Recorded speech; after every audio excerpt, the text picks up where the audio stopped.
Have you ever paused to consider the self you believe you are? The identity you carry like a familiar garment through life, the thoughts, the desires, the judgments, the fears. We call it I, yet this I is far from solid. It is fluid, constructed, shaped by countless experiences, impressions, and stories we tell ourselves. Welcome to Quiet Thinker, where we explore ideas that challenge perception, consciousness, and the way we experience life. Before we begin this journey, take a moment to like this video, comment your thoughts below, and subscribe to Quiet Thinker if you want to join us in exploring the mind, the self, and the world around us. Ego is the voice we hear in our minds. It is persistent, insistent, and seemingly indispensable. It tells us who we are, what we deserve, how others perceive us, and how we must act to be accepted, admired, or feared. From the moment we awaken, it speaks. It whispers in the voice of comparison, expectation, and longing. It measures our worth against invisible standards and reminds us of what we lack. Desire feeds the ego, shaping every choice, every thought, every action. We climb ladders of recognition, achievement, and approval, yet the higher we go, the more restless we become. We chase not the object of desire, but the story it tells. Each success, each acquisition, each compliment, each recognition is a mirror, reflecting a temporary image that the ego claims as identity. We are driven to prove ourselves, to demonstrate our value, to carve our place in a world of ever-shifting expectations. And yet, what is this self that is so determined to be seen, so desperate to be validated? Look closely, and you may notice it is not a solid self at all, but a constellation of fleeting thoughts, ephemeral memories, and borrowed ideas. Fear shadows the ego. Fear of judgment, of failure, of rejection, of loss, of the unknown. The mind inflates these fears, giving them power to dominate our decisions, to shape our behavior, to hold us captive in familiar patterns of avoidance and restraint. And yet, most fear is a story, a fiction created by thought, a projection that gains strength only when we believe it. Observe the fear without feeding it, without labeling it as real or permanent. Let it pass like clouds drifting across the sky. Notice the pause between thought and reaction. In that pause, the ego loses its grip and clarity emerges. The ego wears many masks: confidence, competence, charm, righteousness, strength. These masks protect a fragile self, yet they also hide it. Who are we when no one is watching? When applause fades, when eyes are gone, when validation ceases? The true self does not reside in accolades, in recognition, in appearance, or in performance. It emerges in silence, in reflection, in moments of stillness when the mind stops spinning, when the stories fade and awareness remains. To notice the masks is the first step toward freedom. To see the ego clearly is to reclaim the self beneath, to witness life without the constant chatter of judgment, desire, or fear. Time and mortality further reveal the limitations of ego. The ego clings to permanence, fearing loss, fearing change, fearing the inevitability of decay.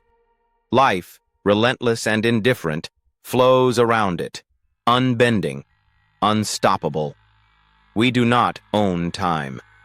It is borrowed, fleeting, passing through us like wind through leaves, like water through a riverbed. Freedom comes not from controlling life, but from accepting impermanence. When the self embraces this river, when it stops struggling against its flow, the ego loosens its grip. Life becomes not a ladder to climb, but a river to experience, a landscape to observe, a journey without endpoints. Yet dissolving the ego does not mean destroying it. Awareness allows us to observe its voice, to see its motives, to understand its stories, and to decide when to follow, when to listen, and when to let go. Compassion, creativity, and mindfulness soften the ego's walls. revealing the self beneath. The ego is neither friend nor enemy. It is a lens, a storyteller, a voice that narrates our experience of life. When we see this lens clearly, we are no longer prisoners of it.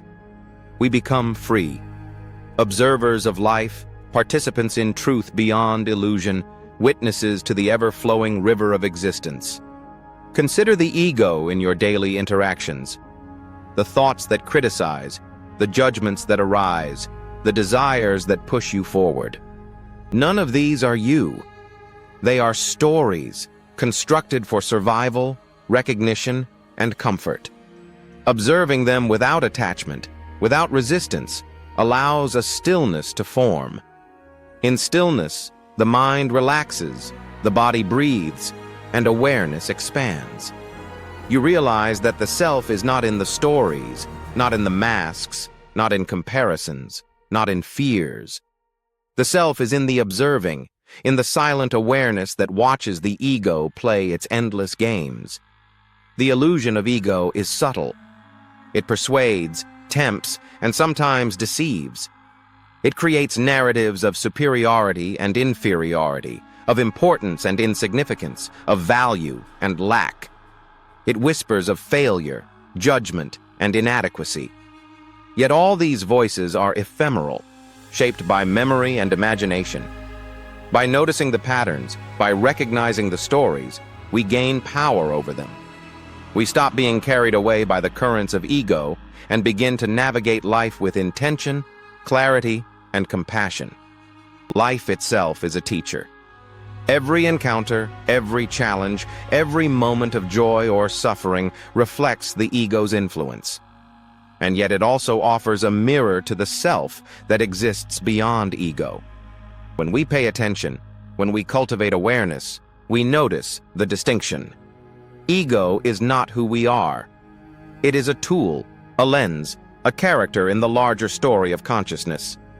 Freeing ourselves from its illusion does not mean discarding it entirely. It means using it consciously without domination. Ego can serve, if seen clearly. It can guide action, inform decision-making, and protect the self in appropriate ways. But left unchecked, it dominates, constrains, and distorts. Awareness softens the ego's hold, allowing insight, creativity, and compassion to arise. In this freedom, the self is both observer and participant, neither lost nor enslaved, fully present in the flow of life. And so, as we navigate our days, our thoughts, and our desires, let us remember that the ego is not enemy nor friend, but a voice, a storyteller. It tells of fear, desire, identity, and loss. Yet we are not the story. We are the awareness that watches the story unfold. In seeing this, in recognizing the illusion, we become free. Not in theory, not as a concept, but as a living, breathing experience. The ego loses its grip. Clarity emerges. And for a moment, perhaps, we touch the self that is untouched by story, unbound by comparison, and unshaped by fear. The river of life flows. The masks dissolve. The stories fade. In the quiet, in the observing, we find ourselves. We find the self that has always been present, waiting beyond thought, beyond desire, beyond fear. And in that finding, we are complete, not because the ego permits it, but because awareness itself is sufficient.